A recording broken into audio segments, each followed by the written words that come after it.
को बाहुल्य रूपे आशीर्वाद करंतु। आज जो प्रसंग रे प्रभु वाक्य आलोचना करिबा, आलोच्य प्रसंग होछि जिह्वा पाई प्रार्थना करंतु। जिह्वा पाई प्रार्थना करंतु। प्रिय भाई भणी माने आपण सतरे कोन केबे आपण को जिह्वा पाई प्रार्थना करिछन? आमे मुंड बिंधा पाई प्रार्थना करिछु, प्रभु मोर मुंड बिंधुछि। बेले बेले दांत दरज ता पाई प्रार्थना करिछु, आखि देखा जाउ नै ता पाई प्रार्थना करिछु, गलारे बथा अछि प्रार्थना करिछु, हाथ गोड़ बिंधुछि प्रार्थना करिछु, किडनी पाई प्रार्थना करिछु, हार्ट पाई प्रार्थना करिछु, हमर आंठु गंठी बथा पाई प्रार्थना करिछु, पाद फुलुछि प्रार्थना करिछु, हमर स्नायु दुर्बल होइछि प्रार्थना करिछु, चुटी झड़ुछि प्रार्थना करिछु। किंतु कोन पाई प्रार्थना करिना?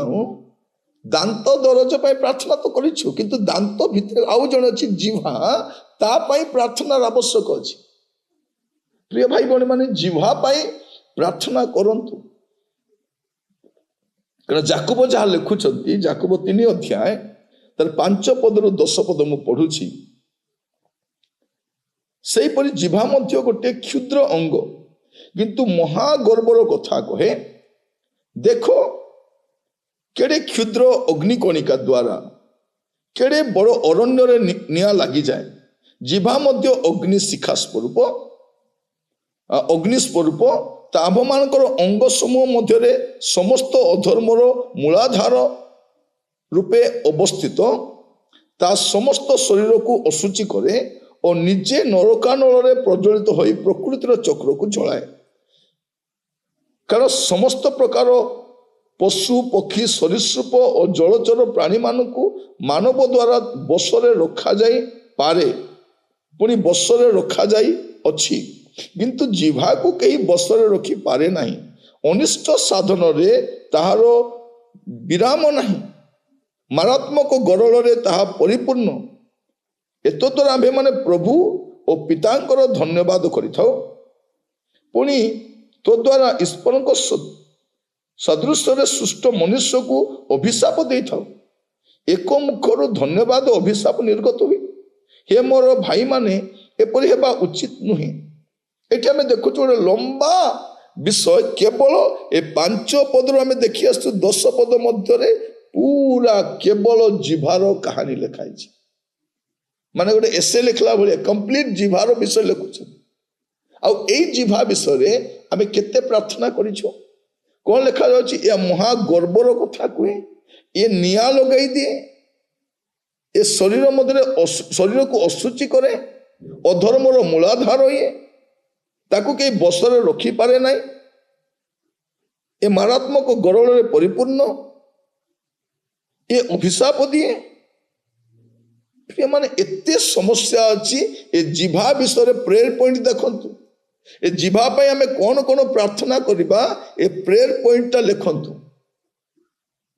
आपण निजे लिखंतु आपण को जिह्वा पाई एटा मोर प्रेयर पॉइंट। ए 5टी विषय मोर जिह्वा पाई प्रार्थना करिबी, ए 10टी विषय मोर जिह्वा द्वारा होछि मो प्रार्थना करिबी। प्रिय भाई भणी माने प्रभु आमान को अनुग्रह करंतु। आज जिह्वा पाई प्रार्थना करिबा, प्रभु को समर्पित हबा, प्रभु को कहिबा प्रभु मते सहाय्य करो जेपरि मोर जिह्वा द्वारा ये सब न हुए। प्रभु आपण मान को बुझीबा पे सहाय्य करंतु। कारण ए जिह्वा आमको नरक को भी नहीं पारे। ए जिह्वारे आमे प्रभु को आराधना करूछु, स्तुति प्रशंसा करूछु, अपर परस्परे सह विश्वासी मान को अभिशाप मध्य देउछु। तेणु आज जिह्वा पाई प्रार्थना करंतु। या अति जरूरी अटे। आ प्रेयर पॉइंट एटी लिखाई छी, आपण चिन्हट करी प्रार्थना करि नेबे। आसंतु प्रार्थना करिबा। अनुग्रहकारी पिता परमेश्वर, आम शरीर मध्य जिह्वा आम परिवार को, आम साक्ष्य को, आम मांडलिक जीवन सेवा कार्य को सबु क्षेत्र में आम प्रभु हंतसंत करुछि। आज आम समस्ते मिलित भाव में आम जिह्वा पाई प्रार्थना करुछु।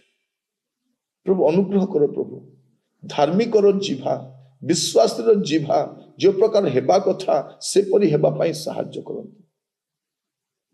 आमान को दया करंतु। प्रार्थना सुनिल प्रभु, से धन्यवाद। आदर महिमा गौरव आपण को दे प्रार्थना मोर प्राणर प्रिय यीशु को नाम रे मांगिले, आमेन। प्रभु आपण प्रत्येक को बाहुल्य रूपे आशीर्वाद करंतु। नमस्कार।